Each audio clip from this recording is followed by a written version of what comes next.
Bonjour à tous et bienvenue pour cette nouvelle vidéo sur la chaîne Learning Club. Aujourd'hui, mon invité, c'est Cédric, que vous avez certainement vu passer sur les réseaux. Il est assez actif et surtout, il est là depuis très longtemps avec plein de choses à son actif. Hello Cédric, Salut. je te laisse peut-être te présenter pour ceux qui ne te connaissent pas. Oui, alors Cédric, j'ai 51 ans aujourd'hui et je suis tombé dans le SEO il y a fort longtemps, puisque ça remonte. En fait, j'ai commencé à m'y intéresser en 2003, je vais dire 2004, on va pas exagérer. J'ai commencé simplement avec mes premiers sites. Je me suis inscrit sur un célèbre forum WebRankInfo pour ne pas le citer. Et puis très vite, c'est devenu quelque chose qui a pris beaucoup de place dans ma vie, puisqu'en fait, à l'époque, j'avais d'autres activités et je voulais développer ma visibilité, tout simplement. Et comme je suis analyste programmeur de formation, j'ai mis le doigt dans l'engrenage et très vite, je me suis fait aspirer dans la spirale insensée du SEO. Et donc, j'ai vécu toutes les, j'allais dire tout, par exemple, les changements d'algorithme, Pingouin, Panda, etc. Donc ça a été une période qui a été très mouvementée. Je suis professionnellement donc depuis 2008 dans le SEO. Alors il y a eu des allers-retours puisqu'en fait je n'ai pas fait que ça. J'avais pas un profil de développeur web à l'origine puisque je suis arrivé au développement avant le web. Et du coup, j'ai alterné les postes dans le web, dans le SEO, avec d'autres postes plus en informatique de gestion, puisque c'était ma formation de base. Et petit à petit, j'en suis arrivé à devenir consultant SEO à temps plein. Voilà, en gros, Tu auras mon l'occasion de parcours. nous en parler plus en détail sur, je pense, sur certains passages. Oui, je Je sais pense. qu'aujourd'hui, tu as plein de choses en projet, plein de choses qui arrivent, dont ta plugin dont on a parlé en off. À la limite, tu peux nous parler de ce que tu veux, dans le sens où tu veux, et des choses qui sont à venir. Alors, effectivement, j'ai pas mal de projets. Alors, l'histoire récente a fait que j'ai dû me couper du monde professionnel pendant 1 an et demi pour des problèmes de santé. Et je suis de retour. Donc, je suis de retour les mains dans les poches. Et depuis quelques temps, donc, ça allait mieux. Donc, je me suis remis vraiment dans le bain au niveau technique. Au niveau SEO, il s'est passé beaucoup de choses. J'ai été complètement coupé pendant 6 mois. Donc 6 mois, c'est très long à notre échelle, à la fois dans le SEO, mais aussi bien évidemment sur tous les outils qu'on a à notre disposition, l'IA notamment. Donc l'IA, c'est un outil que j'utilise depuis 2020, depuis la mise à disposition de l'API OpenAI, un peu comme beaucoup, je pense. Et donc voilà, c'était l'occasion un peu cette renaissance dans tous les sens du terme, de me remettre un peu sur le marché et de préparer pas mal de projets. Et comme chat échaudé craint l'eau froide, je ne veux pas refaire les mêmes erreurs que dans le passé, donc je me suis orienté vers plusieurs petites choses qui vont constituer un peu mon cheval de bataille pour les mois et j'espère les années à venir. Et donc parmi elles, il y a effectivement des petits développements que je vais partager. Alors, je partage déjà beaucoup en gratuit, mais là, ça sera du partage plus côté commercial, puisque bon, il faut bien vivre, comme on dit. C'est Et clair. donc, j'ai pas mal de petites choses sous le coude. Et l'une de ces choses, c'est effectivement un petit plugin dont on a parlé en off, qui est parti d'une idée, mais complètement basique, et qui a dérivé, comme je le dis toujours, j'ai deux fils qui se sont touchés, et puis c'est parti en live dans ma tête. Et donc, c'est arrivé à quelque chose d'un peu plus cossu. Voilà. Parce que Ah, je ça pense que part souvent comme ça, de toute ça, façon. ça va être sympa. C'est souvent le cas. Souvent, ça part d'une idée ou d'une conversation, et puis de fil en aiguille, ça grandit, grandit, grandit. Et des fois, il y a des gros projets qui sortent aussi d'une toute petite idée à la base. Exactement. Donc, ça, effectivement, c'est le plugin. Alors, peut-être que tu veux pas nous en parler plus ou garder. On va peut-être en reparler plus tard, ou si tu veux attendre qu'il soit sorti officiellement. Comme- On peut déjà parler un petit peu de ce qu'il permettra de faire. Alors, il n'y a rien de révolutionnaire, c'est juste un plugin WordPress qui permettra de monter des faits e-com en quelques clics, pour faire très bref. Le principe est simple, on tape un mot-clé, on choisit si on veut plutôt publier du livre ou du produit, et en fait, ça va aller scraper automatiquement, enfin scraper. Ça va utiliser l'API Amazon pour aller automatiquement générer des fiches produits et automatiquement remplir des catégories, en fait, puisque le plugin intégrera automatiquement la mise en place des catégories produits ou de livres. Alors j'ai séparé livres et produits parce qu'en fait les caractéristiques ne sont pas nécessairement les mêmes et ça permet de cloisonner un peu les différentes typologies de contenu. C'était déjà pour mon usage personnel, puisqu'en fait, ça va alimenter une partie de mon antique blog sur la photo animalière. Et parce que en fait, tout est parti de là. Je voulais faire un espace bibliothèque, quitte à faire avec des liens d'affiliation. Alors, c'était pas pour faire fortune, hein, parce qu'on sait tous combien rapporte l'affiliation Amazon, mais c'était voilà, histoire d'apporter un service complémentaire. Et je voulais pouvoir très simplement pouvoir créer des articles en mettant des listes de livres dedans qui soient cliquables et qui ressemblent un peu à des catégories de produits. Puis en fait, c'est parti de là. D'un tout petit besoin. Puis en fait, j'ai imaginé un truc dans ma tête qui soit un peu plus complet. Donc le plugin permettra de créer des archives, des fiches produits, des fiches livres, mais aussi proposera un ou plusieurs blocs Gutenberg qui permettront d'intégrer ça dans des contenus au choix. Le but du jeu, c'est que ce soit le plus facile possible, en fait. Voilà. En gros, je pense que ça va intéresser du monde, ça. Il y a des chances. Ça va intéresser du monde parce que le fake e-commerce, on ne peut plus d'actualité. Il y a beaucoup de gens qui s'y intéressent, beaucoup de gens qui se posent des questions, mais on ne trouve pas beaucoup d'infos, ça reste encore un petit peu secret pour le moment. Donc, effectivement, ça peut faciliter la vie aux gens pour créer du fake e-com. Il n'y a aucun doute que ça va intéresser beaucoup de monde. Alors, je fais une parenthèse là-dessus parce que c'est vrai que pendant très longtemps, je me suis entre guillemets interdit de faire moi-même ou de partager des outils qui permettent de faire des choses un peu, j'allais dire borderline. On peut pas dire que le fake e-com c'est tout à fait légal, hein, il n'y a pas de lézard là-dessus, mais voilà, ça contribue pas nécessairement à avoir un web super propre. Mais j'ai une vision assez saine de la chose en fait. Dans mon cas d'usage, par exemple, mon site parle de photo animalière. J'ai essayé de le faire rester dans le top des sites à ce sujet. Je pense que c'est encore le cas aujourd'hui. Et donc, c'est une brique complémentaire que ça va pouvoir apporter. Et donc, c'est plus dans cette optique en fait que je vais partager ce plugin. En soi, aujourd'hui, des sites d'affiliation, de toute façon, il en existe tellement, il y en a tellement qui se sont fait shooter aussi. Finalement, le fake e-com sera juste on va dire une autre présentation d'un site d'affiliation, mais en soi, voilà.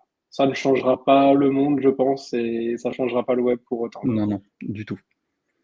Alors en termes de plugins, je me demande encore aujourd'hui si je ne vais pas faire en fait un bundle, parce que j'ai d'autres plugins que j'ai développés dont je n'ai jamais parlé. Donc c'est peut-être l'occasion aujourd'hui. C'est clair. Je peux donner quelques exemples, hein. J'en ai deux notamment. J'en ai un qui permet de faire du maillage interne basé sur les embeddings. Donc là, on est à un autre level que des liens simplement thématiques, puisqu'en fait, ça va calculer automatiquement les embeddings par type de publication et ça permet d'intégrer du maillage interne avec Donc j'ai créé deux blocs Gutenberg qui permettent d'intégrer en fait des listes d'articles qui sont au plus proches d'un point de vue sémantique de l'article, de la page en cours, et donc ça permet d'avoir un maillage interne aux petits oignons. Et puis le deuxième plugin fonctionne avec le premier, puisqu'en fait ça permet simplement de générer et de faire du shifting automatique des titres.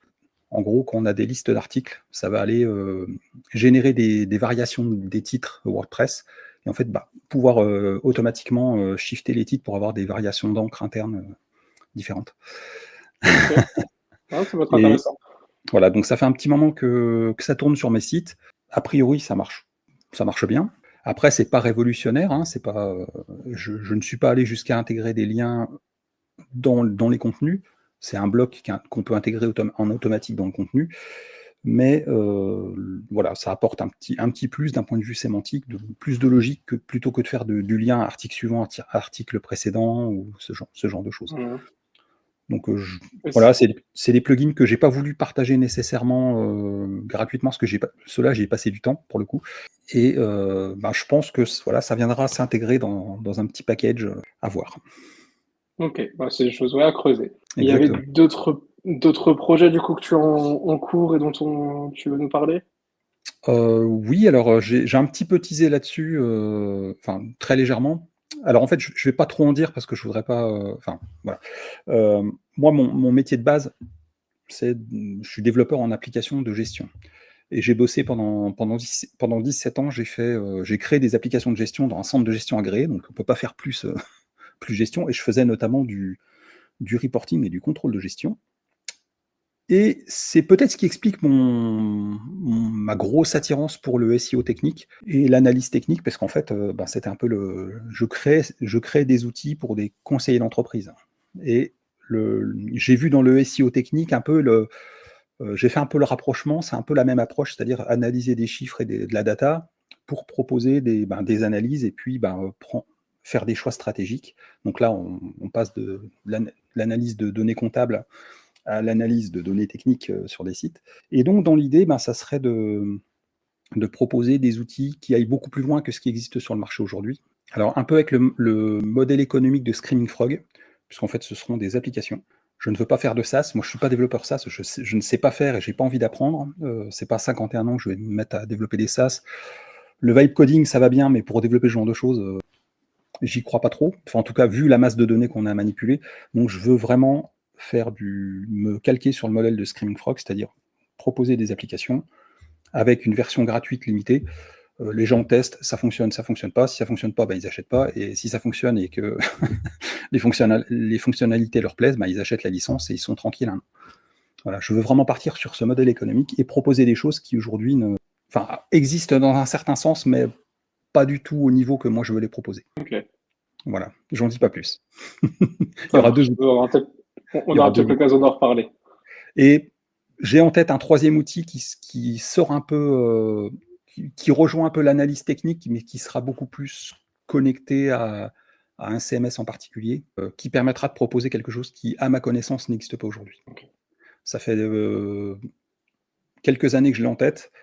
C'est un peu compliqué à développer, donc c'est pour ça que je le mettrai après, parce qu'en fait, là, mon objectif, c'est de pouvoir assez rapidement pouvoir vivre de mes créations.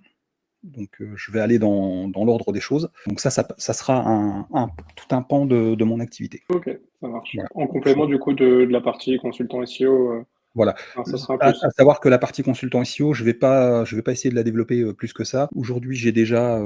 Alors, techniquement, là, je suis revenu sur le marché du travail le 1er octobre. Donc, c'est très, très récent. Donc, j'ai pas encore d'existence légale. C'est un peu tordu. Et puis, bon, on connaît les lenteurs de l'administration française. Donc, Oui. bon, voilà, là, je fais un peu le forcing auprès de tous les acteurs, France Travail, la CCI locale, etc. Donc, c'est un peu dur d'avoir les bonnes infos, sachant que je ne veux plus faire les mêmes erreurs que dans le passé. Donc, j'ai des choses bien précises en tête à ce sujet. Toujours est-il que j'ai déjà un contrat validé en SEO et un deuxième qui est validé à 80%, on va dire. Voilà, Ok. qui vont m'occuper une partie du temps. Je ne prendrai pas plus de 4 ou 5 clients de toute façon en même temps au niveau SEO, puisque je veux garder une partie de mon temps de travail pour faire du développement et accessoirement continuer de faire du contenu aussi, puisque j'ai aussi réalimenté ma chaîne YouTube et j'aimerais continuer à l'alimenter, donc ça prend malgré tout du temps. C'est clair. De trouver les idées. Alors les idées, j'en ai plein, ça c'est pas le souci. De tourner mine de rien, une vidéo de 5 minutes, ça représente parfois 2-3 heures de boulot. Parce que Alors, ça prend du temps. j'ai ce petit côté perfectionniste qui fait que parfois je recommence 3 fois, sans compter que j'ai une petite fille de 9 ans qui est un peu hyperactive, donc des fois quand je tourne quand elle est là, c'est très compliqué. Et donc je suis sans arrêt en train de couper, de recommencer. C'est très pénible. Voilà. Ok, mais on partagera le lien de ta chaîne YouTube dans la Merci beaucoup. description, comme ça tout le monde pourra aller jeter un œil. Voilà. Alors l'objectif, c'est pas de devenir influenceur YouTube, hein. C'est juste de partager. Et pour la petite histoire, je pense que le partage de connaissances et puis de petits tips gratuitement, ça peut permettre. Alors, en termes de monétisation, je peux pas vous dire parce que je suis pas encore monétisé. Puis je pense pas que ça me permettra de me payer plus d'un resto par mois. Et encore, tout seul, on va être objectif. Hein. Par contre, ça peut permettre de lever des leads, puisque mon second contrat, en fait, je l'ai accessoirement, la personne m'a repéré sur YouTube. Donc, comme c'était un peu Ok, inattendu. voilà. Voilà, c'est Ouais, la petite anecdote. effectivement.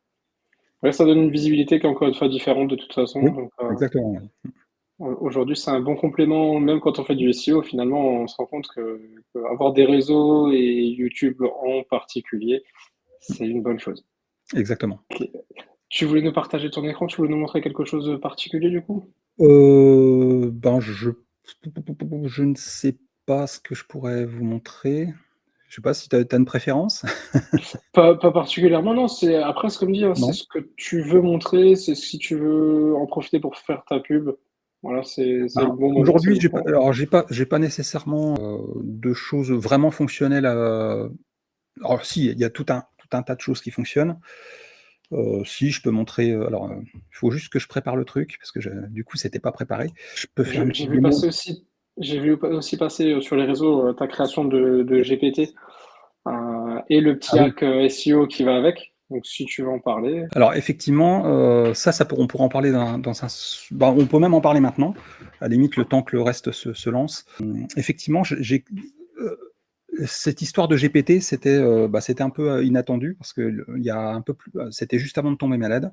J'ai mon meilleur ami qui est un peu plus âgé que moi qui s'est retrouvé il était entrepreneur et bon, ça s'est mal passé pour son entreprise, hein, donc il a mis la clé sous la porte, il s'est retrouvé sur le carreau et voilà, 14 emplois, perdus et puis il s'est retrouvé, à devoir chercher un emploi à 58 ans à l'époque et donc il a envoyé énormément de CV, il a postulé un peu partout et on lui demandait sans arrêt des lettres de motivation. Puis je lui ai dit: «Bah, écoute, si tu veux, je te fais un petit je te fais un petit outil». Donc j'ai créé ce GPT, un peu à l'arrache au départ et puis en fait, je l'ai fait un peu évoluer parce que, des fois, il me dit: «Ah bah tiens, ouais, la lettre là, elle est pas terrible et tout». Et donc du coup, le principe est très simple.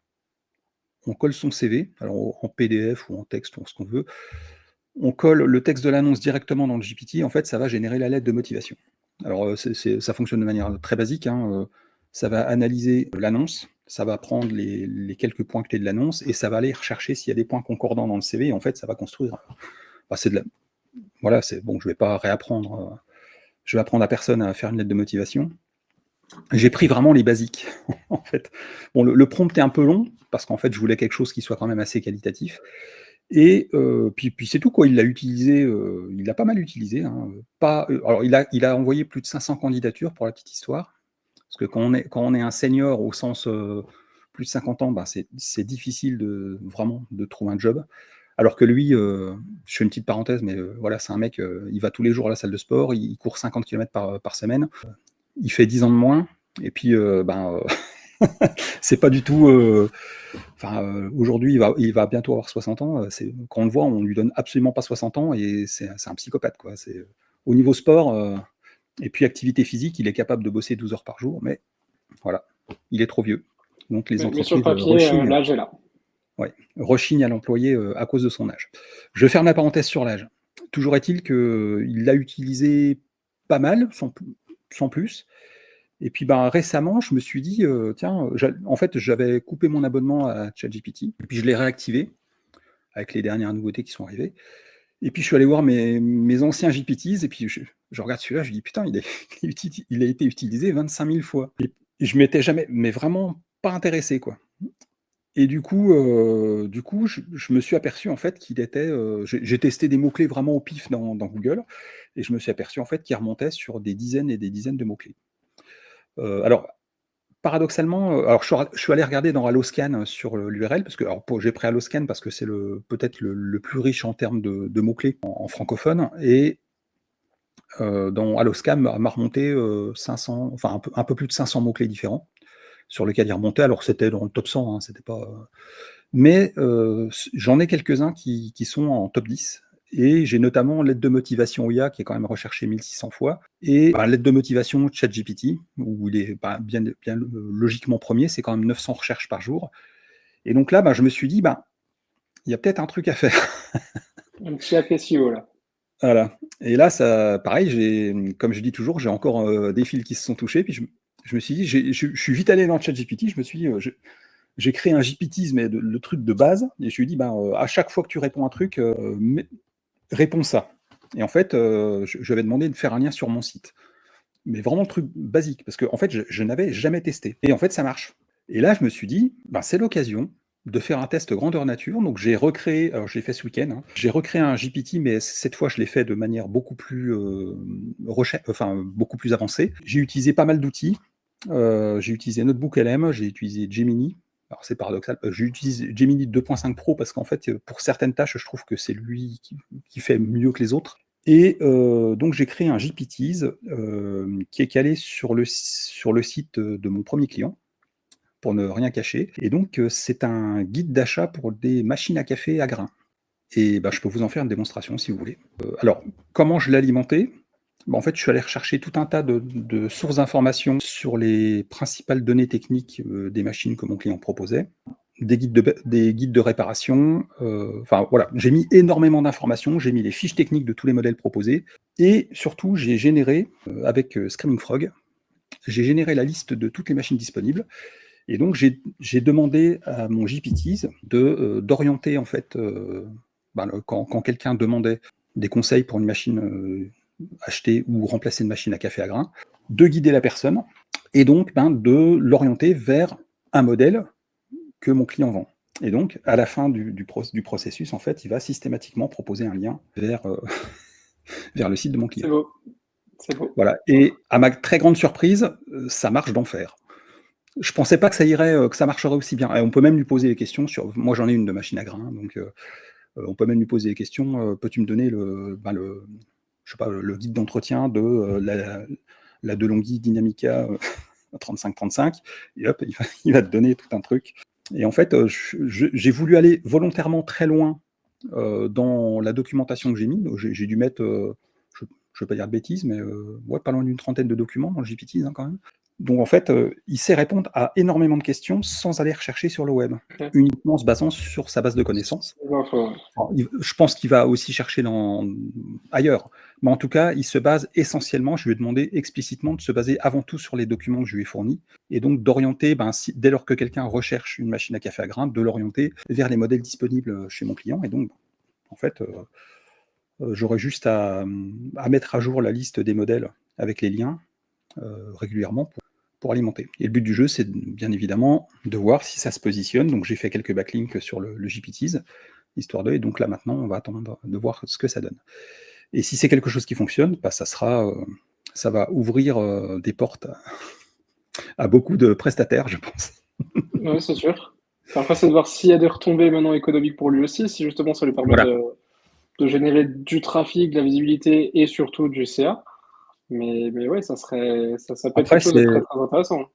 voilà, comme dirait Romain Pirotte, c'est voilà, c'est un parasite de plus. Parce qu'en fait, là, on arrive à se positionner. Pour la petite histoire, mon GPT sur les lettres de motivation, je suis, en fait, sur lettres de motivation il y a vraiment des pure players qui sont quand même des sites ultra spécialisés. Et à côté, il y a France Travail, il y a les Échos, enfin voilà, c'est pas une SERP qui est accessible Ouais, par c'est un de la grosse catalogue, hein. concurrence, hein.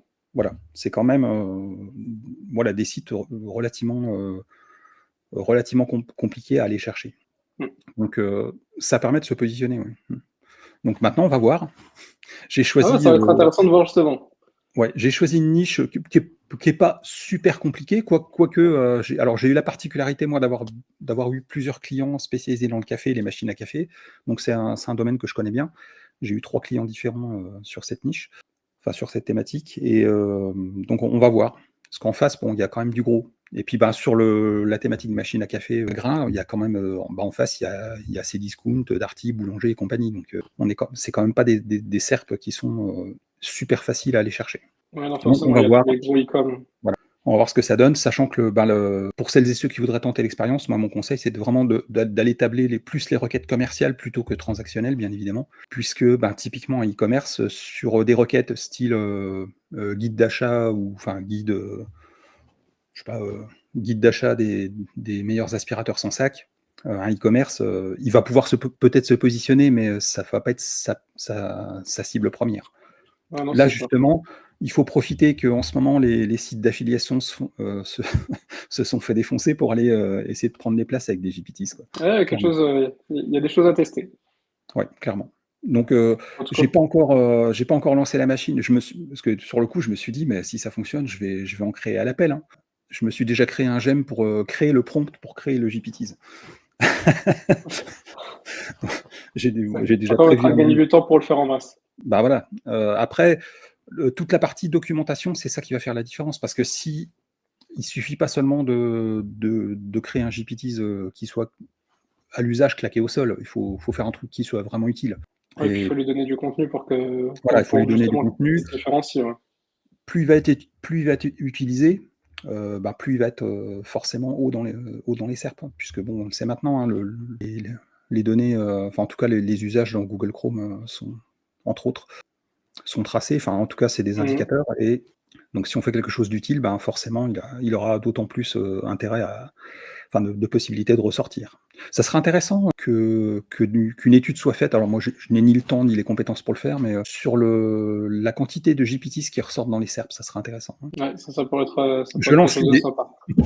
Je lance Oh, si l'idée. jamais quelqu'un, voilà, si jamais quelqu'un a envie et surtout le temps de le faire, on est preneur des infos. Bah, au hasard, des gens qui sont propriétaires d'outils, je ne vise personne. Mais ça serait un truc intéressant à aller voir, puisque je pense il y a vraiment moyen de faire des choses. C'est sûr. Bah, ce que je peux faire, c'est vous faire une petite démo du GPTs en question. Je sais pas ce que tu en penses. Ouais, Parce que ça peut, bah voilà, dis-moi. c'est pour montrer un peu le cheminement. Mmh. Alors en fait, je l'ai articulé de manière assez simple quand on arrive. Donc là, en fait, là, ce sont des prompts. Donc ça, c'est les invites qu'on peut préparamétrer dans le GPT. Donc la première, c'est je désire acheter une machine à café, peux-tu me guider en me posant les questions adéquates? Faut un truc du style, hein. Le second, c'est je souhaite remplacer ma machine à café, donc de la même manière. La troisième, c'est j'hésite entre deux modèles spécifiques. Et puis la quatrième, je cherche une machine silencieuse, puisque en fait, ça, c'est typiquement une requête qui est relativement souvent cherchée par les personnes qui recherchent des machines à café à grains. OK. Donc, on peut utiliser le premier. Voilà. Donc là, il va nous poser les questions. Donc, je vais lui dire, je bois beaucoup de café. Et puis, voilà, en fait, le process, en fait, ça va être toc.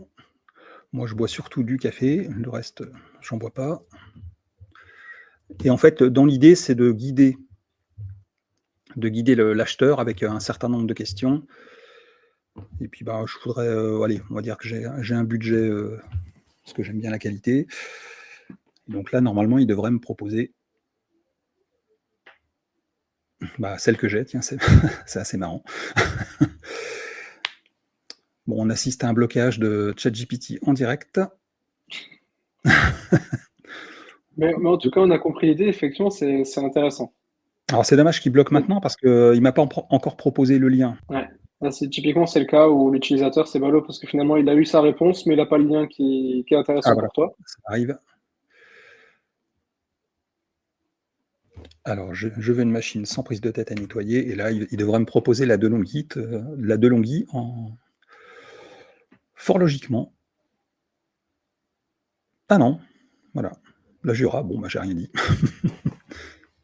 OK. Et voilà, donc ici, il a bien intégré les liens qui permettent d'aller automatiquement sur le site de mon client. Et Voilà, alors, c'est un peu le. on parlait d'affiliation tout à l'heure. Si maintenant on va plus loin dans l'idée, la même chose, mais avec des liens d'affiliation, finalement, ça devient possible aussi. Oui, alors avec un peu de prudence, parce qu'en fait, au début, moi, je me suis dit direct, je vais monter des tas de GPTs avec de l'affiliation Amazon, par exemple. À voir s'il faut utiliser j'appelle ça un proxy, je sais pas si le terme est bon, un proxy, c'est-à-dire utiliser une redirection, parce que je suis pas sûr qu'un compte Amazon dure super longtemps si on a énormément de liens Amazon qui Ouais. viennent de ChatGPT. Donc à voir. Ouais, finalement, il faudrait le renvoyer vers un site d'affi Voilà. quand même, ou vers un beau fake e-commerce, Alors, et c'est là par que ton contre, plugin aura toute son utilité. voilà. Par contre, faire un GPT avec de l'affiliation, enfin, ou par exemple avec un contrat particulier avec un site e-commerce qui permette d'être intéressé sur les ventes, ça peut effectivement pleinement s'entendre. Ou même, je ne sais pas si c'est applicable aussi sur de la génération de leads ou ce genre de choses, mais on peut imaginer plein de choses, hein. Ouais, il y a plein de choses finalement qui peuvent se faire comme ça. Et là, en fait, là pour la petite histoire, toutes les datas, c'est la data que j'ai fournie, en fait. OK. Tout ce qui est dit là, c'est, ce que j'ai fourni dans la documentation, donc en fait, il va pas inventer des choses. Et là, par exemple, si je dis, j'ai une, DeLonghi Dynamica, 3535, peux-tu me donner l'entretien courant? Les règles d'entretien courant pour cette machine. Et puis là, en fait, il devrait répondre. Voilà. Parce que j'ai mis, j'ai mis les manuels dedans. Entretien hebdomadaire, entretien mensuel. Et donc, on est exactement, on est exactement dedans, en fait.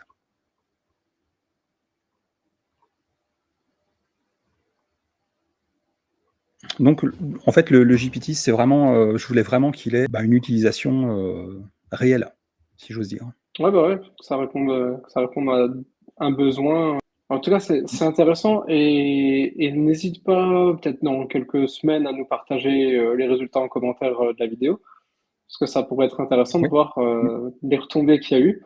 Une chose est sûre, c'est que ça va donner des idées à certains et je pense que ça va être exploité. Voilà. Pour en revenir à mon premier GPTs, alors j'espère qu'il est encore positionné. On retrouve ici les sites qui remontent usuellement. Genletter, voilà, France Travail. Il y a pas c'est pas exactement le même ordre, mais on retrouve globalement, voilà, je suis dans le top 4 systématiquement sur l'aide de motivation IA. Et c'est vrai que ça fonctionne bien, hein. C'est un GPT qui est très basique, mais a priori qui est beaucoup utilisé. Ça serait effectivement intéressant d'avoir des stats là-dessus sur combien il en existe, lesquels ressortent, sur quoi. Et ouais, je pense que on est peut-être sur la prochaine génération de parasites. Ouais. Alors, tout en sachant que là, j'ai pas mon GPTs n'avait pas un titre optimisé, puisqu'en fait, un GPTs, en fait, le titre du GPTs, c'est ce qui va être utilisé en title. Et il va prendre le début du descriptif pour la métadescription, enfin de manière générale, hein. Après, Ok. la métadescription, Google peut la réécrire, mais le titre, en tout cas, le title utilisé, c'est celui-ci. De toute façon, on le voit ici, hein, ils mettent ChatGPT tiré devant, mais il reprend en tout cas les mots-clés ici. Donc, en fait, donc là, on voit que j'ai fait un titre qui cible à la fois guide machine à café grain, et puis meilleure machine café grain, guide meilleure machine café grain, etc. etc. J'ai essayé de viser des mots-clés qui n'étaient pas trop concurrentiels et qui soient atteignables pour ce test, mais qui représentent quand même un volume intéressant. Alors, j'ai plus les volumétries en tête, mais donc là, en l'occurrence, puis j'ai fait 3 backlinks dessus. Ok, directement sur le GPT. Ouais. Là, j'ai fait 3 Ça, backlinks avec des encres optimisées, hein. Je me suis pas. 3 encres différentes, mais 3 encres optimisées chez Linkuma pour pas les, pour pas les citer. Ok. Voilà. Donc, Petit coup de pub, n'hésitez pas. voilà. Donc, on verra ce que ça donne. Ok, ouais, bah effectivement, ça va être intéressant de suivre ça et peut-être de voir dans quelques semaines. Donc Et là, ce que j'ai là, fait pour histoire de faire prendre un peu la sauce, je l'ai partagé à droite à gauche. Je l'ai partagé sur mon compte Facebook perso. J'ai quand même pas mal de contacts. Puis il y a pas mal j'ai déjà pas mal de personnes qui l'ont testé. Et donc, le fait de l'utiliser, en fait, avec un peu de chance, elles utilisent Google Chrome. Alors, j'ai pas dit que c'était pour le SEO, hein. J'ai dit que c'était pour un test. Mais toujours est-il que le fait que, qu'un certain nombre d'utilisateurs se rendent dessus, j'espère que ça va favoriser plus les liens. J'espère qu'il va s'indexer assez rapidement. J'ai pas regardé s'il était indexé aujourd'hui, sachant que je l'ai créé dimanche et que normalement, on enlève ça. Non, il n'est pas encore indexé. Donc. Mais bon, je pense qu'il le sera assez rapidement. c'est là qu'on voit que ChatGPT fait pas encore du discover, pas une indexation aussi Non, non, rapide. non. Mais en Puis tout bon, cas, voilà, les liens que j'ai achetés, ils sont pas encore mis en place, hein, donc je ouais, les ai achetés hier. Donc, trop le temps que rapide, ça se mette en place. pas encore. Donc mais Ok. j'espère franchement que d'ici une semaine ou deux, tout soit dans l'ordre et puis que je puisse voir ce que ça va donner dans le temps. Parce que là, Donc, le temps que nous on publie la vidéo, de toute façon, il va s'écouler une semaine, 10 jours là entre le moment où on tourne et le moment Mhm. où la vidéo sera en ligne. Donc, quand vous verrez cette vidéo, on pourra déjà peut-être avoir les premiers résultats et voir déjà ce que ça donne. Ouais, voilà. Et donc, après à voir si, parce que je me pose la question, moi là je sais que j'ai pas tout regardé hier, la keynote d'OpenAI, je sais qu'il y a pas mal de nouveautés qui arrivent. Donc du coup, je vais pas lancer un service de création de GPTs, parce que j'y ai pensé, hein, enfin une prestation de service en tout cas. Mais en tout cas, à voir avec les nouveautés qui arrivent, puisqu'en fait, j'ai déjà imaginé un GPT qui pourrait être connecté directement sur un web service pour aller chercher les produits et avec les prix. Histoire d'automatiser un peu la partie. On peut imaginer par exemple créer un MCP qui aille rechercher les produits du client, du site e-commerce pour alimenter le GPT. Ok, Ce genre ouais, de choses. effectivement, ça pourrait être intéressant ça aussi. Voilà. Il y a sûrement un service à créer ou quelque chose à faire dans ce domaine-là, dans tous les cas. Ah bah clairement. Ouais. Après, on peut imaginer. Je pense que voilà, il y a beaucoup de choses possibles. Hein. Il y a beaucoup de choses possibles. Les IA sont de plus en plus interconnectées. Et c'est vrai que là-dessus, OpenAI est un peu, je trouve qu'il est un peu plus ouvert que les autres. Puis bon, accessoirement, c'est aussi le plus utile, de loin la plus utilisée. Donc on peut se dire que c'est un vecteur potentiel de trafic qui pour l'instant est très faible. Hein, on va pas se voiler la face. Mais voilà, c'est un vecteur à ne pas négliger, à mon sens. C'est sûr. Et là, c'est encore une utilisation un petit peu différente parce que aujourd'hui, voilà, on a fait le dernier house il n'y a pas très longtemps. On a pas mal parlé justement des LLM, on a parlé d'IA. On a parlé du fait que les citations ont de plus en plus de poids, ont de plus en plus d'importance. Aujourd'hui, il y a pas mal de services de citation qui sont en train de se mettre en place, qui arrivent ou qui sont déjà en place. Par contre, l'utilisation des GPTs comme ça pour pouvoir, dans un but SEO ou même après l'utiliser un petit peu comme parasite, en tout cas, moi, j'en avais pas encore entendu parler, donc il y a sûrement quelque chose à creuser de ce côté-là. Puis à voir si après ça peut se décliner sur d'autres LLM, quoi. Hein. Pourquoi pas? Peut-être de manière Il y aura différente. sûrement. Mais toujours est-il que ChatGPT reste aujourd'hui le plus intéressant. Bah déjà, parce que les GPTs sont malgré tout utilisés, puis parce qu'ils s'indexent, tout simplement. Hein. Après, je sais que, par exemple, sur Claude, on peut indexer les artefacts, on peut faire des choses sur les autres, mais c'est un peu plus touchy. J'ai vu pas mal de vidéos US sur les parasites qu'on pouvait créer. Moi, j'ai vu sur Claude, je crois que Perplexity, on peut faire des choses aussi. Enfin, voilà, il y a des choses à faire. Par contre, sur des requêtes un peu plus concurrentielles, je suis pas certain que ça fasse le poids. Quoi. Ouais, après, c'est toujours. Ça peut peut-être marcher sur certaines niches ou en complément, mais c'est peut-être pas Et forcément puis, non plus. et puis je pense que en fait, pour certains acteurs économiques où il y a beaucoup de concurrence, ça pourrait être aussi un moyen j'allais dire, d'aller squatter de toutes les manières possibles les principales requêtes, hein, ou des requêtes sur lesquelles ils ne peuvent pas nécessairement se positionner. Typiquement, les guides d'achat pour les sites e-commerce, je ne dis pas qu'il y a quand même beaucoup de sites e-commerce maintenant qui font ce genre de contenu, mais c'est pas là où ils vont se positionner le plus facilement. Ouais, non, puis c'est toujours un plus. Ne serait-ce que pour faire de l'occupation de cercle Voilà, et exactement. gratter voilà, un ou des résultats supplémentaires, Et puis, forcément quelque chose à faire. Et puis voilà, bon là on va voir ce que ça donne. Et puis si ça permet de faire, je vais dire une ânerie, hein, mais 2 ou 3 ventes par an, ça sera ça sera toujours ça de prix, quoi. C'est toujours un plus. Voilà, exactement. Mais quoi qu'il en soit, c'est quelque chose qui est très intéressant. Et déjà à étudier d'un point de vue purement technique, bon moi c'est plus le côté technique qui m'intéresse, hein, j'avoue que le côté business. C'est un peu paradoxal, mais bon. Mais voilà. Et là, j'ai déjà réfléchi à pouvoir interconnecter le GPTs avec d'autres sources d'informations qui soient plus dynamiques pour éviter d'aller le modifier en permanence, quoi. Ok. Voilà, voilà. Ok, top. Bah écoute, je pense que c'est sympa, ça donnera des idées à certains. S'il y en a qui essayent, n'hésitez pas à nous dire en commentaire ce que vous avez fait, si vous avez déjà eu des résultats ou si vous avez déjà vu cette technique. On est preneur des infos. Et moi, je suis grand fan de. Alors, en fait, j'utilise de plus en plus de Notebook LM. J'ai fait plusieurs vidéos à ce sujet. Et je pense que c'est vraiment un outil qui est sous-coté à mort. Justement pour créer de la data agrégée pour alimenter d'autres outils basés sur les LLM, en fait. Bah là, typiquement, c'est l'usage que j'en ai fait. Parce que ça évite en fait de devoir balancer de la grosse documentation ou, puis déjà dans un GPTs, on ne peut pas lui mettre, n'importe quel type de contenu. L'avantage de NotebookLM, c'est que tu peux lui claquer, des URL. Tu Voilà, tu peux mettre, des vidéos YouTube, tu peux mettre plein de choses. Il va utiliser les transcripts, hein, des vidéos YouTube.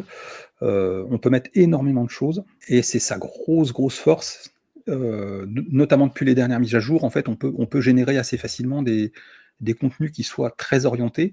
Donc moi, ce que j'ai fait, en fait, j'avais une grosse masse d'informations et puis je lui ai demandé de générer, typiquement un guide à l'usage des commerciaux pour vendre des machines à café. Donc en fait, il m'a fait un document de synthèse à l'usage des commerciaux. Donc en fait, ça, je l'ai rebalancé dans le GPTs. Donc c'est ce qui lui permet en fait d'être efficace pour conseiller des machines. Et puis j'ai aussi fait un document de synthèse plus à l'usage des techniciens, enfin des techniciens entre guillemets. Voilà, j'ai fait plein de types de documents destinés à. En fait, j'ai fait comme si j'avais une équipe autour de mon magasin qui devait renseigner les personnes qui venaient dans le magasin en fait. J'ai vraiment pensé dans cette optique et le fait est que c'est plutôt efficace. Ouais, puis Puisqu'en finalement, fait, ça permet de répondre à pas mal de requêtes aussi, parce que je pense qu'il y a l'intention d'achat, c'est une chose, ouais, mais effectivement, il y a les propriétaires d'une machine qui disent comment faire pour l'entretien pour ça ou pour telle panne ou des choses comme ça. Et donc, ça permet de toucher ces gens-là aussi. voilà. Alors j'ai pas testé hein, des questions, mais normalement j'ai mis la documentation. J'ai pas testé sur le dépannage, mais en principe ça devrait fonctionner quoi. Et puis surtout que je pense qu'il y a aussi, il doit y avoir un volume assez intéressant, même si ça reste niché pour telle ou telle machine. Mais c'est certainement des requêtes qui doivent se faire aussi. J'ai une panne avec ma machine, tel modèle, telle marque. Et selon la panne, ça permet de vendre aussi derrière. Donc, non, Mm. l'idée est forcément très bonne. Voilà.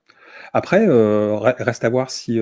En fait, ça ouvre un champ des possibles qui est assez incroyable. Le seul truc, c'est, je dirais, le seul frein à mon sens aujourd'hui, c'est le côté un peu basique de l'interface. Et puis le fait qu'on puisse pas, notamment au niveau du descriptif du GPTs, on peut pas voilà, faire un roman non plus. Mhm. Moi, j'aurais bien aimé pouvoir faire des GPTs un peu plus avancés. Ça va peut-être Avec, venir encore avec toutes oui, les modifications qu'il y a, avec les mises à jour, ainsi de suite. Ça va peut-être venir. ouais. Quelque chose d'un peu plus. Parce que là, en fait, pour avoir les questions interactives, il a fallu que je fasse un prompt. J'ai un prompt qui fait. Je crois que c'est le plus long prompt que j'ai écrit de ma vie à ce jour. Donc, ouais. Alors que moi, j'aurais bien aimé pouvoir lui dire, voilà, à la limite, qu'on puisse mettre plusieurs prompts pour différents cas d'usage. Mhm. Ce serait du domaine du possible. En tout cas, j'ai été agréablement surpris parce qu'au début, j'étais un peu réservé sur le fait qu'il soit capable de proposer les bons liens sans se planter. Alors, je ne sais pas pourquoi, dans ma tête, je me disais, est-ce que ça va marcher? Est-ce que ça va pas marcher? Et au final, il ne se trompe pas. En tout cas, il donne les bonnes réponses. Ok. Et, Ah, donc, comme et c'est quoi. ça Après, l'essentiel. je pense que plus il y a d'informations derrière et plus finalement ces réponses seront pertinentes. Oui, exactement. Ok. Voilà pour la partie GPTs. Est-ce que je vous fais vite fait une petite. Est-ce que je vous fais une petite démo? Alors, c'est sur quel site? Je ne me rappelle plus. Je crois que c'est celui-ci. Alors, vous ne voyez pas ce que je fais normalement. Je suis en train de démarrer j'ai un gestionnaire de sites locaux qui me permet de faire du développement en local, hein. C'est beaucoup plus pratique que de faire du développement en ligne. Et donc là, je suis en train de démarrer mon site de développement et je vais vous faire rapidement une démo. Je vais vous faire une démo de mon plugin Amazon qui est toujours en cours de développement. Donc je vous montrerai juste la partie admin. J'utilise Local Site. Je ne sais pas si tu connais comme outil. Pas du tout. Mais après, C'est un outil qui est je- gratuit et qui permet de. En fait, c'est un petit logiciel Windows qui lance. En fait, tu le lances que quand tu as besoin en fait, de faire du développement en local. Et ça va te lancer en temps réel un serveur MySQL avec un serveur PHP. Et en fait, ça te permet de faire tourner quand tu as besoin de tes sites vraiment en local. Et l'avantage, c'est que tu peux, par exemple, plugger Cursor. Moi, j'utilise Cursor pour développer tout ce qui est WordPress. Ça permet OK. de plugger curseur directement dans le répertoire où tu veux. Et comme ça, en fait, quand tu fais les modifs, bah, tu les vois en live dans ton site. Et ça, c'est super intéressant. Donc, ce plugin, je l'ai appelé EFI Amazon Link. Alors, le nom est, le nom est pas terrible, mais pour l'instant, il se compose de 3 onglets. Très, très basique, hein. Le premier, bah, en fait, c'est la configuration de toute l'API. D'un certain de petites choses au niveau de l'apparence, donc le texte des boutons par défaut, les dimensions des produits, donc ça, c'est des infos qui remontent d'Amazon, mais ben, en fait, il les met souvent en pouces avec l'unité dans le JSON qui remonte par l'API. Du coup, ben, j'ai intégré un petit truc qui permet de le convertir au choix en centimètres ou en inches, sachant que ben, nous, en France, on utilise des centimètres. Donc c'était plus logique d'avoir les dimensions des produits en centimètres plutôt qu'en pouces. Il y a un onglet réécriture IA qui permet de paramétrer l'accès. En fait, on peut choisir OpenAI ou Google Gemini.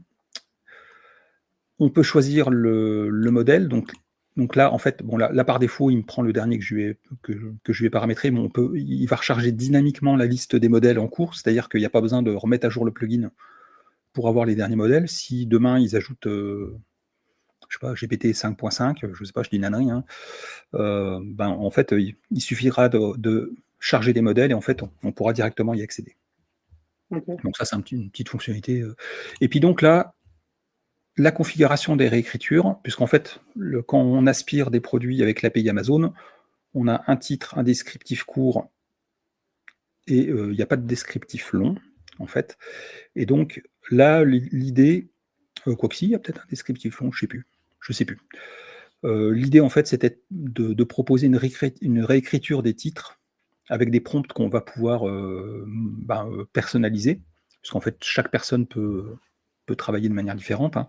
Moi, je propose des prompts par défaut. Donc là, par exemple, je suis en mode, je veux scraper des livres. Donc, typiquement, je vais laisser le titre du livre. Donc, je ne vais pas réécrire les livres. Je garderai le titre par défaut d'Amazon. Parce que le problème, c'est que si on lui dit de réécrire le titre du livre, il risque de changer le titre du livre. Donc, c'est pas Ouais. forcément efficient. Par contre, pour le descriptif court, bah, en fait, là, j'ai prévu des petites variables qu'on peut intégrer dans le prompt. Le titre Amazon, le descriptif Amazon et carrément tout le JSON remonté par Amazon. Et les IA, elles savent tout à fait aller interpréter les datas qu'il y a dedans. Donc, ça fonctionne plutôt bien. Plutôt bien. Et puis, ben, la même chose pour les descriptifs longs. Et puis voilà. Donc ça, c'est la partie paramétrage. Et puis pour le scrapping, ben, en fait, ça fonctionne de manière très simple. Donc là, typiquement, on peut choisir produit ou livre. Donc là, par exemple, je vais prendre livre. Je vais rechercher un mot-clé, par exemple, livre SEO. Livre sur le SEO. Donc là, il va me créer, si la catégorie n'existe pas, il va me créer une catégorie automatiquement livre sur le SEO et tous les produits qu'il va aller me scraper, en fait, il va automatiquement les créer dans ma catégorie livre sur le SEO. Donc ça permet en fait d'alimenter en automatique les catégories. Alors on peut faire en publié ou en brouillon. Bon là, moi je suis en local, donc je vais le faire en publié. Et le gros avantage, c'est que bah, après, une fois qu'on a notre catégorie, bah, on peut aller vérifier les produits et puis bah, éventuellement virer les produits qui ne correspondent pas vraiment à ce qu'on veut vendre. Donc là, si je lance le scrapping, donc ça va mettre un petit peu de temps. Enfin, quoi que ça va, non, ça va relativement vite en fait. Mais en fait, ça dépend des fois. Des fois, ça met beaucoup de temps. Je ne sais pas pourquoi. Et des fois, ça va répondre super vite. Je pense qu'il faut que je revoie ma barre de progression parce que elle n'est pas hyper linéaire comme j'aimerais. Très souvent, on a le premier, puis après, voilà, après, il passe de 2 en 2 ou voire de 5 en 5. Et donc là, le plugin crée automatiquement 2 menus. On a produit Amazon et livre Amazon. Donc si je vais voir les livres Amazon, par exemple, voir ce qu'il nous a mis déjà. Alors, c'est pas parce que c'est en local que c'est rapide, hein. Il faudra que je regarde quand même dans local site s'il y a des paramètres au niveau des performances, parce que je me demande si, moi je l'ai laissé par défaut, et je me demande si on peut pas augmenter je sais pas, la mémoire allouée ou ce genre de choses. Parce que j'ai quand même une machine qui tient la route, hein, enfin, Bon, elle date de 2023, mais c'était du relativement haut de gamme à l'époque, donc ça devrait aller beaucoup plus vite. Ah y est. Donc là, en fait, il a bien scrappé 10 livres. Donc on peut soit recréer un nouveau scrapping, soit voir directement, bon, c'est ce que je vais faire. Pour le coup, j'ai chargé mes trucs pour rien. Donc là, on va, il m'amène en fait directement sur les livres, sur les 10 livres. Donc là, j'avais fait des tests, hein, j'avais essayé un nom d'auteur. Bon, là, j'avais mis Philippe de Villiers, parce qu'il passait à la télé au moment où je l'ai fait. J'ai fait des livres sur le yoga, j'ai fait des livres sur la photo animalière aussi. Donc globalement, ça marche plutôt bien. À savoir que sur les livres, il m'a mis quand même, alors comme quoi l'API Amazon n'est pas forcément. Alors je pense que c'est moi qui ai fait l'erreur. J'ai recherché, j'ai pas recherché explicitement livre yoga, et du coup il m'a mis à la fois des livres et à la fois des accessoires en fait. Ok. Donc là on voit qu'il y a un tapis de yoga, donc ça c'est un truc qu'il faudra que je corrige dans le plugin, que je détecte si le mot livre est utilisé dans le mot-clé Amazon, et s'il n'est pas utilisé, que je le rajoute automatiquement, pour être sûr de n'avoir que des livres. Pour le coup, si on va voir un livre, il y en a, tiens, le SEO en 500 questions. Alors il faudra que je rajoute des choses dans le plugin, des colonnes notamment dans les livres. Donc voilà, ça se présente comme ça. Voilà, chez Erol, avec le lien affilié, puisqu'en fait, au niveau du plugin, je ne sais pas si vous avez vu, on peut mettre notre tag affilié. Bien entendu, c'est le but. Hein. Donc là, on garde le JSON Amazon complet. Enfin non, je crois que j'enlève les trucs inutiles. On a les dimensions, il remonte à un certain nombre d'informations qui peuvent être utilisées. Alors, au niveau des notes, ça c'est un truc que je ne savais pas au début. Je me disais, mais c'est pas possible, les notes des livres et des produits, ça remonte jamais. Et en fait, j'ai été testé, il y a un outil dans les outils Amazon proposés aux partenaires Amazon, il y a un outil pour tester les appels API. Et j'avais mal lu la documentation, et donc les notes et le nombre d'avis sur les produits Amazon au niveau de l'API remontent. En fait, il faut avoir il faut avoir fait un certain volume de vente a priori pour pouvoir avoir toutes les informations. Donc moi, j'ai pas. D'accord. Pourtant, ça fait très longtemps que je suis partenaire Amazon, mais a priori, bon, je pense que ça doit être lié à un certain chiffre d'affaires que je n'ai pas, je pense, hein, j'ai pas creusé plus, mais en tout cas, il faut avoir fait un certain volume de vente pour pouvoir avoir toutes les informations. Alors il m'a pas remonté l'auteur, je sais pas pourquoi. Donc ça, c'est le descriptif long qu'il m'a généré.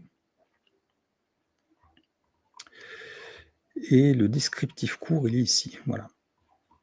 Et donc si on va voir le livre, alors on se moque pas, c'est un truc, voilà, c'est très moche. C'est juste des tests, hein, pour l'instant. Mais voilà à quoi ça pourrait ressembler. Ça sera beaucoup plus design, bien évidemment. Donc là, c'est le plugin qui fait tout en automatique. Pour l'instant, il n'y a rien à faire de notre côté. Hein.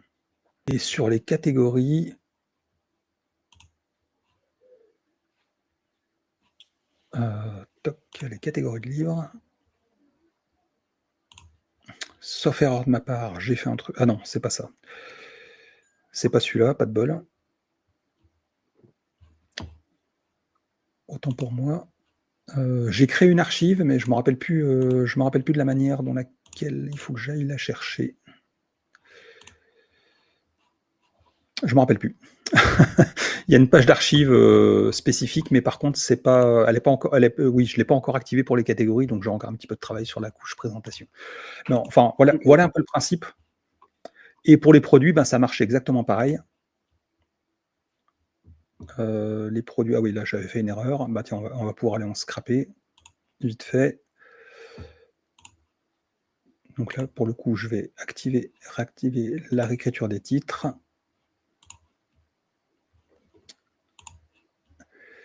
Et on va faire un scrapping. Donc, je vais faire par exemple trépied photocarbone. Une photo nature qui revient. Voilà. Je veux 10 produits. Bon, allez, on va en mettre 6, peu importe. En fait, les produits, on va pas avoir exactement les mêmes caractéristiques, les mêmes propriétés qui vont remonter dans les produits. Donc là, il va aller chercher les premiers produits qui apparaissent dans l'API Amazon. Et l'objectif, c'est de pouvoir aller alimenter des catégories. Donc là, il suffit d'avoir juste des idées. Et donc à terme, là, donc là, je travaille sur la couche présentation. Et à terme, dans l'idée, ça serait d'avoir des blocs, un ou plusieurs blocs Gutenberg qui permettent de présenter les produits de différentes manières, avec différents styles. Alors, je vais faire quelque chose d'assez clean d'un point de vue design, hein, très basique, mais quelque chose qui passe partout, en fait, qui puisse passer sur n'importe quel site, où on puisse simplement choisir les alignements des images, les polices, les couleurs, l'encadrement, s'il y a de l'ombrage, etc. Enfin, les trucs de base, et qu'on puisse monter des pages. Typiquement, pour faire du fake e-com, de toute façon, c'est pas compliqué, hein. Il faut du descriptif, une liste de produits, avec des boutons voir le produit et acheter le produit, des pages produits qui ressemblent à s'y méprendre, à du e-commerce avec les données structurées, donc ça sera aussi intégré. Et puis voilà, après il n'y aura plus qu'à, hein. Le but du jeu, c'est vraiment de faciliter le travail. Même si, voilà, esthétiquement, ça reste à travailler, mais on voit l'idée et surtout le gain de temps. Bah oui, parce qu'en fait, Pouvoir générer 10 fiches comme ça en l'espace de quelques minutes, c'est. voilà, et en fait là, il y a juste le temps le temps de scrap. Je vais voir si j'intègre après le scrapping en masse, c'est-à-dire pouvoir saisir une liste de mots-clés avec une liste de catégories qu'on va créer en face, qu'on va créer ou alimenter, parce que si la catégorie existe déjà, en fait, il va aller ajouter les produits dans la catégorie, bien évidemment, hein. Mais voilà, dans l'idée, c'est vraiment de faciliter les choses. J'ai pas encore pensé. Alors en fait, je me rappelle plus si je l'ai intégré déjà. Pour faire des catégories imbriquées. Ok. En fait, les catégories sont bien hiérarchiques en termes d'organisation, que ce soit pour les produits ou pour les livres. À terme, voilà, je voudrais pouvoir vraiment alimenter une boutique, voire même, pourquoi pas, mettre carrément une thématique et puis qu'il aille automatiquement proposer une liste de mots-clés, puis créer les catégories et tous les produits en one shot. Pourquoi pas, on peut aller très loin, hein. Après, Ouais, bon, ça moi, pourrait être intéressant. après, personnellement, je préfère quand même le faire de manière un peu plus précise.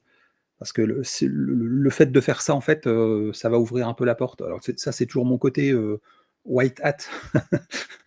Voilà, j'ai pas envie qu'il y en ait qui montent des boutiques avec 10 000 produits, mais qui est du tout et du n'importe quoi, en fait. Est-ce que Faut tu que as ce prévu soit. quelque chose par rapport aux doublons? Alors, normalement, il n'y a pas de doublon, puisqu'en fait, il va se référer au ASIN, Ok.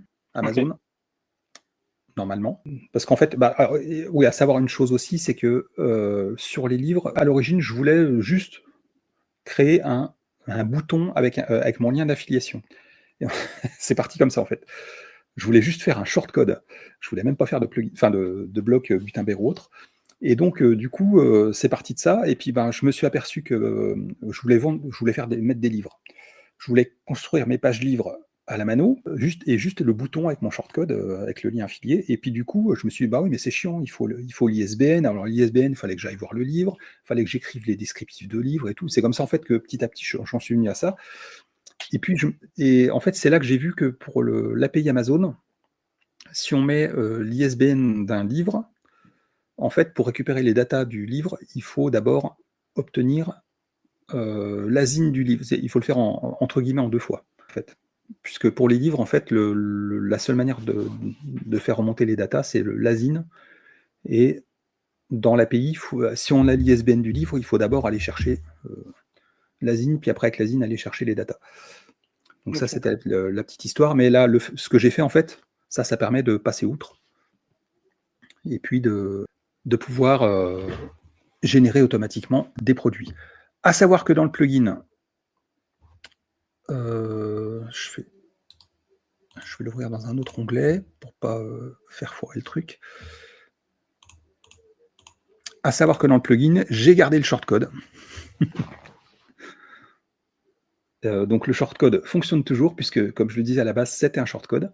Et ça permet d'intégrer avec le shortcode un lien, en fait, manuellement dans un article. Alors après, je verrai si je le transforme en bloc Gutenberg, où on peut toujours mettre l'ISBN ou l'ASIN d'un produit, et en fait, il va automatiquement aller chercher la data sur Amazon. Par contre, le Ok. shortcode ne va pas créer les produits dans les catégories. Donc je voulais offrir les deux possibilités. Alors pourquoi j'ai fait ça? Parce qu'en fait, moi, par exemple, sur mon blog sur la photo animalière, je mets souvent alors j'utilisais un plugin connu, hein, pour insérer mes blocs liens affiliés Amazon. Et en fait, je voulais faire ça parce que déjà, j'avais pas renouvelé la licence, donc je peux plus créer de nouveaux blocs.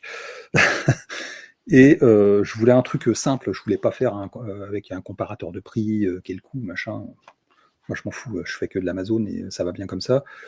Et du coup, je voulais quelque chose de simple, de basique, mais qui ait toujours la même tête, donc avec l'image du produit, le titre, le descriptif, le prix, puis le bouton d'achat, que je puisse le mettre directement au sein de mes contenus pour pouvoir proposer les produits dont je parle dans mes articles, directement les proposer à mes lecteurs. Bon, a priori, ça occupe pas mal de ressources au niveau du mini serveur web local, puisque quand je scrape, je peux plus charger les pages. Donc voilà. Là, il a créé les produits.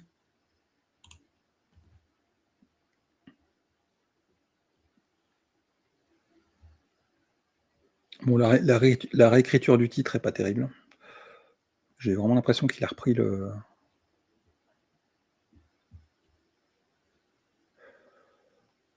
Ouais, il s'est pas embêté en fait. J'ai peut-être mal paramétré le truc.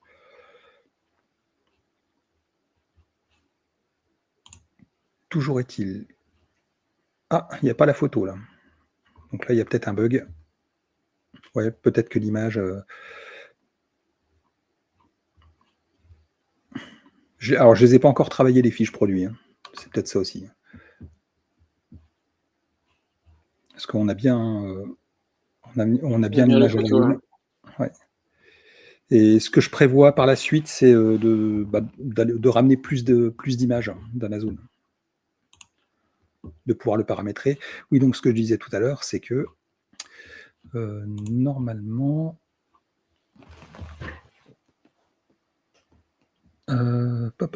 il met plus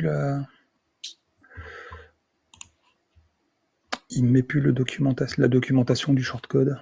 Mais il est vilain. Parce que normalement, il existe encore le shortcode. Hein.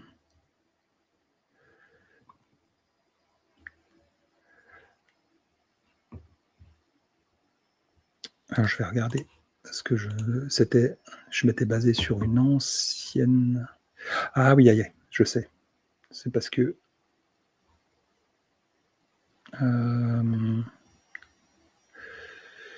Pop, pop, pop, pop, pop, pop.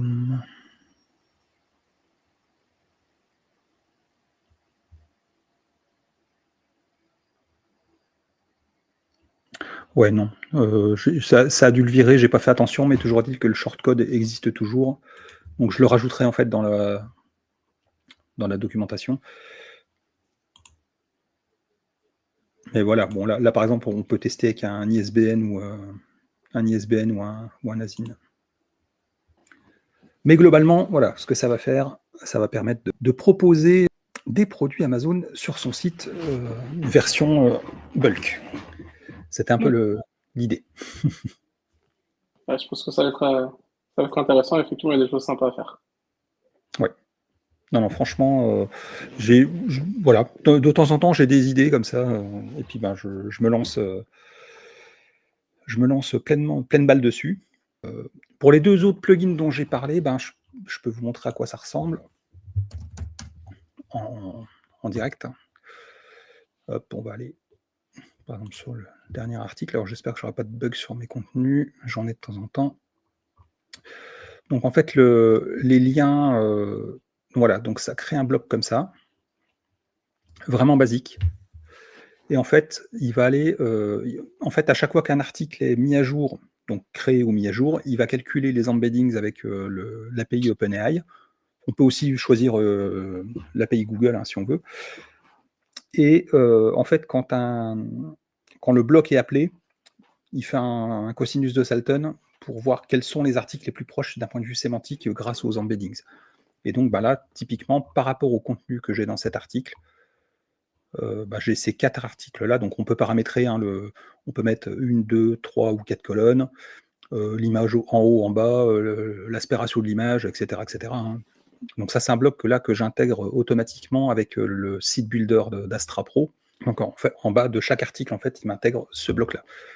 Et il me met les 4 articles les plus proches sémantiquement. Ok.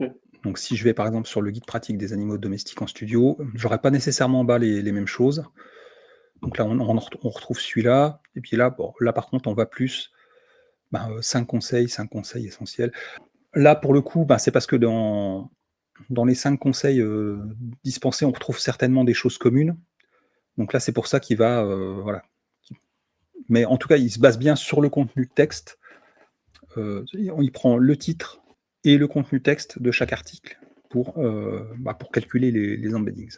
Et au niveau des titres, du shifting des titres, là par exemple, là le titre qu'il affiche, c'est Shooting photo, 5 conseils pratiques pour réussir vos séances avec vos animaux domestiques. Bon, pas de bol, c'est c'est le même titre. Je vais aller sur un autre truc, sur un autre article. Je pense que là j'aurais. Ah bah là, il me met le même. Bon, là, j'ai pas de bol pour le coup. Mais par contre, il y a bien le shifting de titre.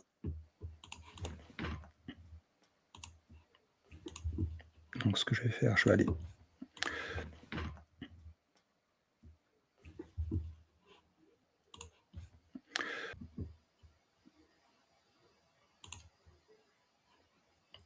Voilà, donc là, en fait, le shifting de titre, il permet automatiquement de générer donc, les variantes lors de la sauvegarde si aucune n'existe. Et on peut choisir en fait les types de contenu. Bon, là j'étais en GPT-4o parce que c'est celui que j'utilisais quand j'ai créé le plugin. Et pour le plugin, donc alors, sur les titres, on peut bien évidemment générer en masse. Donc ça va en fait générer les variantes de titres automatiquement sur, donc voilà, en l'occurrence sur les types post, parce que c'est les seuls que j'ai cochés. Mais ça va générer en masse en fait partout où il n'y a pas déjà des titres. Donc si par exemple, on installe le plugin sur un site entre guillemets avec déjà du contenu, on peut tout à fait générer les variantes de titres. Et dans les outils, normalement, on a le truc de suppression automatique. Voilà. Donc là, on peut choisir le type de post type sur lequel on peut supprimer. Et quand on va dans des articles, bien évidemment, on peut créer, on peut, si un jour il veut bien se charger, voilà, ici, en fait, on a les titres et on peut les corriger à la main ou les écrire à la main. Là, typiquement, sur cet article, c'est moi qui les ai écrits. Voilà. Parce que j'avais généré l'article et puis voilà, quoi.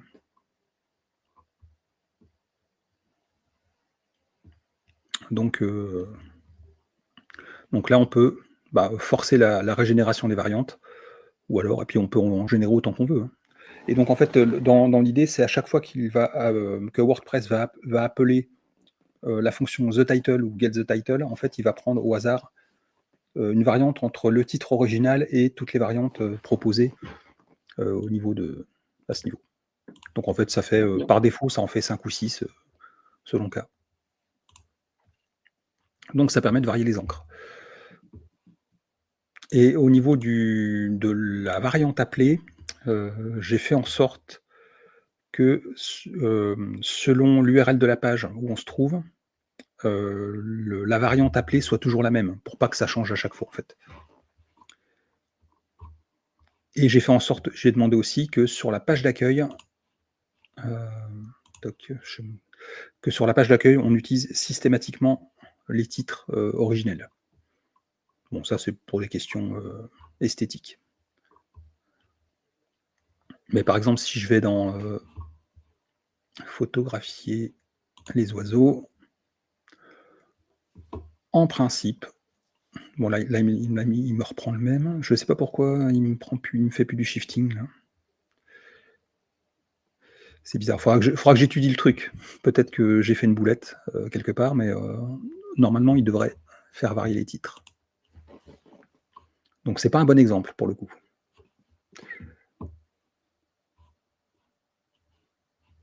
Si je Je vais là-dessus.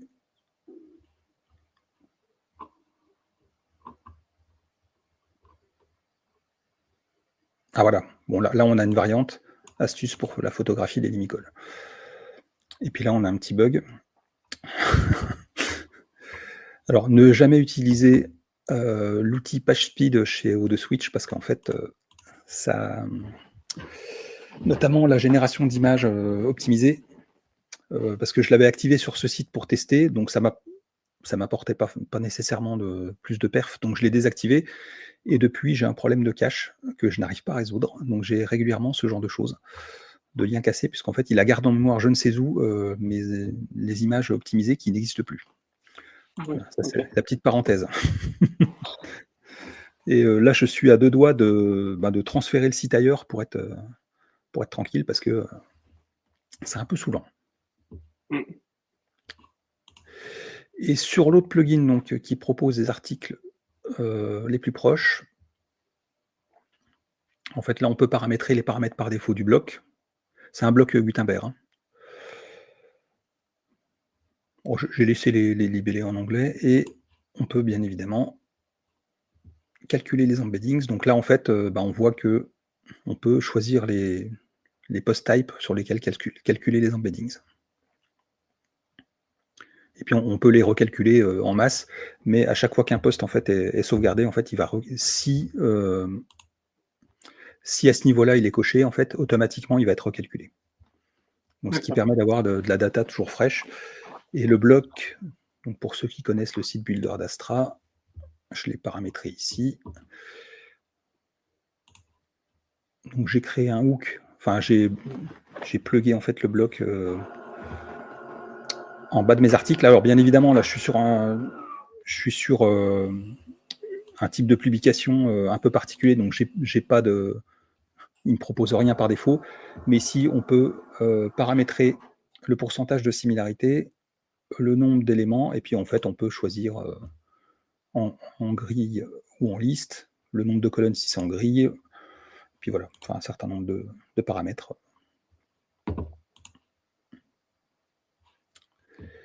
Et ça donne donc ceci. Je vais en afficher un autre parce que l'image foireuse, là, elle me dérange. Voilà. Ça donne ce genre de choses. Et donc là, on a véritablement des contenus qui sont sémantiquement proches. Sur d'autres sites, le bloc, je l'ai affiché carrément au milieu de l'article, en automatique. Donc voilà, le genre de choses qu'on peut faire.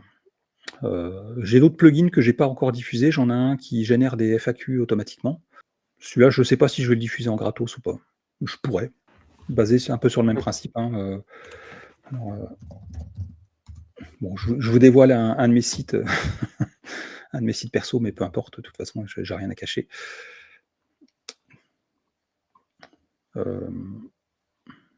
Alors là, sur ce plugin qui génère des FAQ, je vais prendre quoi comme article?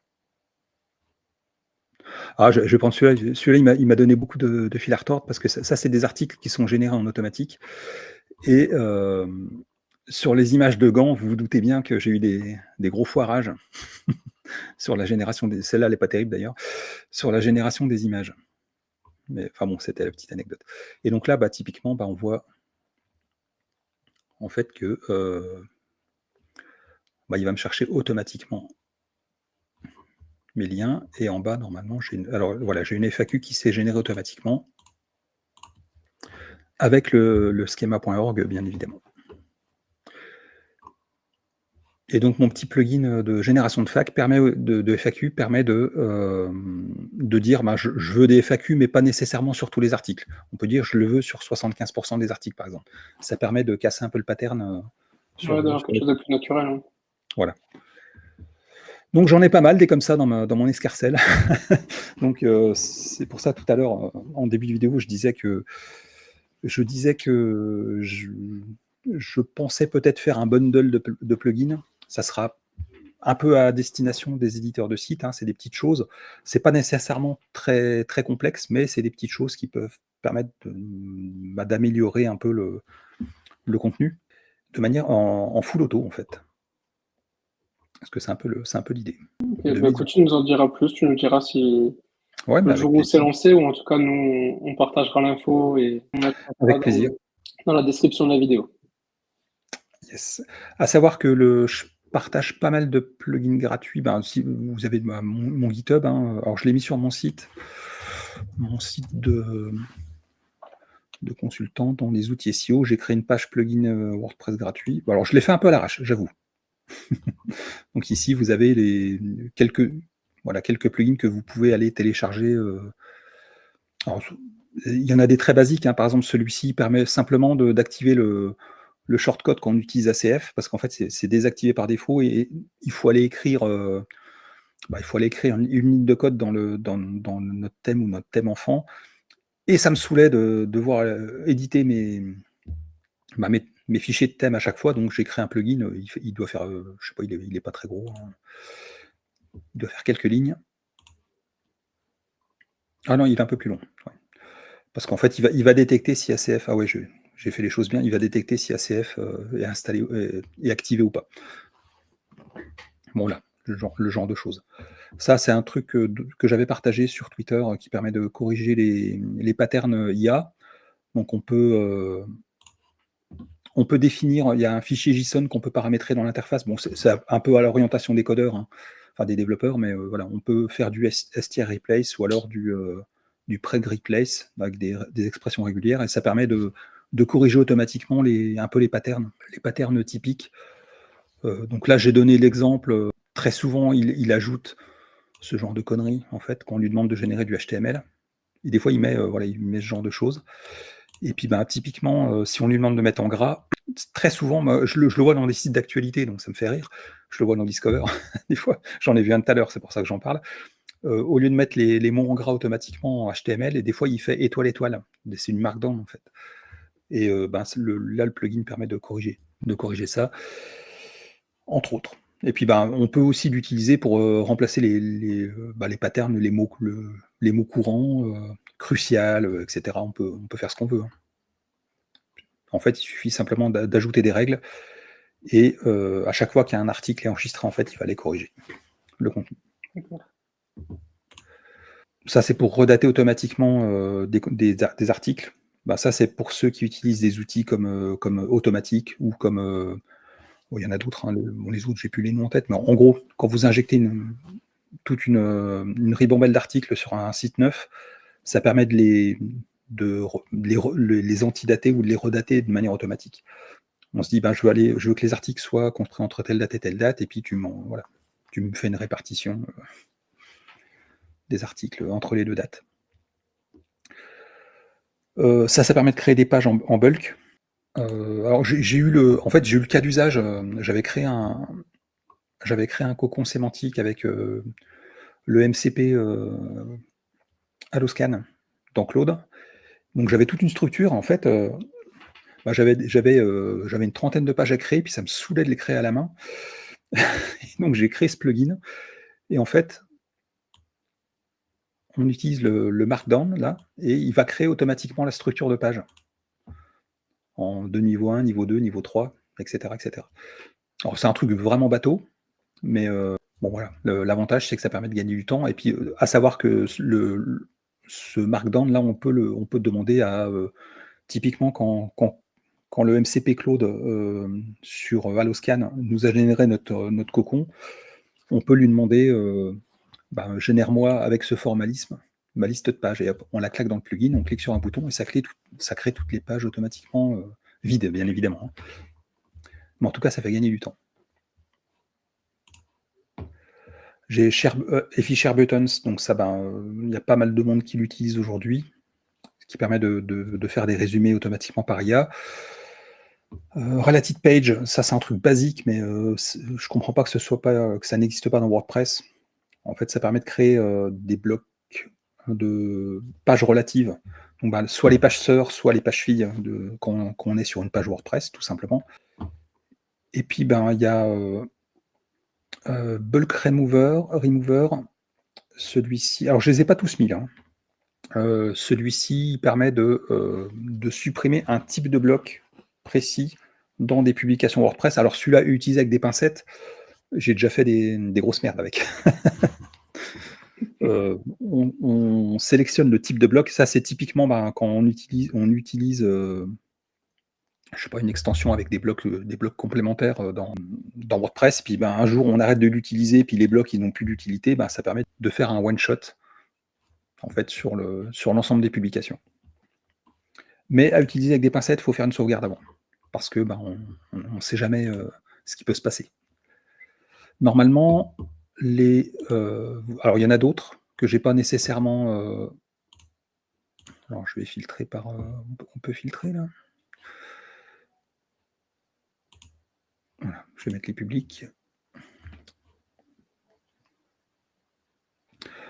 Il y en a d'autres, des plugins là-dedans, hein. Faudra les regarder. Il y a le TLDR Generator que j'ai fait en live, chez, Ares, je ne sais pas si tu connais? Donc ça, c'est un Ouais. plugin j'ai fait un plugin public, c'est un petit plugin, qui permet de générer des TLDR, qui vont se positionner, après on pourra positionner le bloc en fait automatiquement avec le site builder d'Astra par exemple, et ça permet de mettre les points essentiels de l'article. Donc voilà, c'est le genre de choses, que je propose. Donc, de toute façon, on mettra ton site aussi, comme ça tout le monde pourra aller jeter un œil et voir les plugins qui peuvent leur être utiles. Et puis sur les outils que j'avais créés récemment, il y avait aussi le calculateur de PageRank interne. Donc ça, j'avais fait une petite vidéo. Alors ça, c'est un peu plus, technique, mais c'est pour ceux qui utilisent Screaming Frog, là, c'est plus les consultants SEO. Si vous utilisez la segmentation, Screaming Frog, en fait, ça permet de calculer le PageRank. Alors, ça calcule avec l'algorithme du surfeur aléatoire, donc vraiment l'algorithme basique. Par contre, ça va très, très vite et ça permet de calculer le pourcentage de PageRank redistribué dans chaque, page du site, et ce qui permet de calculer la répartition du PageRank par, type de page, Ok. par exemple. Donc ça, c'est quelque chose qu'on n'a pas dans Screaming Frog, parce que dans Screaming Frog, en fait, on a la valeur du PageRank, elle est exprimée en centiles, et du coup, les centiles, on ne peut pas les additionner. Et donc, on ne peut pas se dire, par exemple, combien j'ai de PageRank redistribué dans telle partie du site. On peut pas le calculer. Et donc ça permet, à partir d'un export Screaming Frog, de le calculer automatiquement. Puis après, on peut faire des stats. Ou générer des slides pour un audit, ce genre de choses. Voilà mes petites créations. Voilà, ça permet de faire ce genre de slide, par exemple, pour des audits. Et donc ça, c'est encore un outil gratuit. Ok, super. Écoute, Voilà, pour les dernières actus. Puis pour le reste, il faudra attendre un petit peu, parce que là, je suis comme je le disais, en création d'entreprise. Et donc, je vais devoir, investir dans des logiciels, enfin des licences, notamment d'outils de développement. Et donc, il faudra attendre quelques semaines, je pense, avant de voir arriver les premiers outils, les gros outils. super. Écoute, merci beaucoup. Je pense qu'on a pu aborder plein de choses. On a pu parler de pas mal de petites choses intéressantes. Il y a des super tips que chacun va pouvoir aller piocher. Et puis, de toute façon, enfin moi, voilà, c'est un peu ma façon de fonctionner. Je préfère partager, des choses. Le fait de partager, en fait, ça permet déjà d'échanger avec les gens, puis d'avoir d'autres idées. Donc moi, je trouve que c'est très enrichissant. Et ça, je le dis, j'ai pas de choses à cacher. Ça permet aussi de capter des prospects ou des clients potentiels, puisque le fait de partager, en fait, ça permet de montrer qu'on a accessoirement, de certaines connaissances, et ça peut créer des liens avec des personnes, et puis, générer du business aussi. Voilà, ça peut, c'est pas seulement pour se mettre en avant. Moi, par exemple, je partage sur LinkedIn, mais j'ai rien à vendre sur LinkedIn, quoi. Donc, je Tellement donne souvent rare. cet exemple parce que j'en vois beaucoup qui publient en automatique et tout, et LinkedIn, en ce moment, j'ai l'impression que c'est des bots qui répondent à des bots. Ah, mais c'est ça.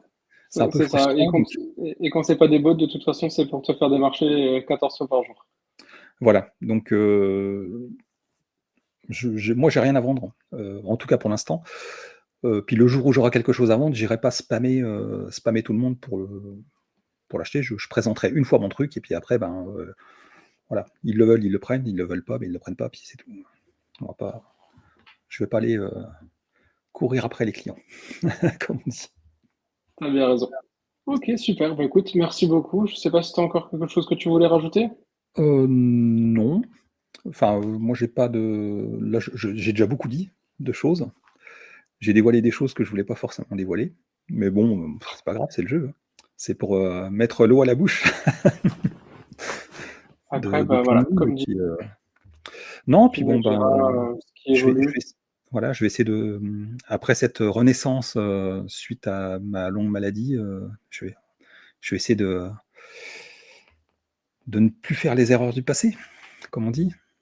Parce que bon, je pense que je suis un bon technicien, moi, je suis un piètre entrepreneur. Euh, j'ai aucune honte de le dire, hein. Moi, l'administratif, ça me fait vraiment pas kiffer et je suis un peu une tanche d'ailleurs dans ce domaine. Après, on peut pas être bon partout de toute façon. Non, non. Et donc là, C'est rare les personnes qui sont aussi bons techniques qu'en commercial derrière, qui arrivent à créer et à vendre et à gérer tout ça. C'est toujours très compliqué et je pense pas qu'il y en ait beaucoup. exactement, ouais. Et donc, ben non, ce que je veux aujourd'hui, c'est vraiment déjà prendre du temps pour moi. Et donc, c'est pour ça que je veux plus. Je propose plus de création de site internet. Tu vois, c'est un truc.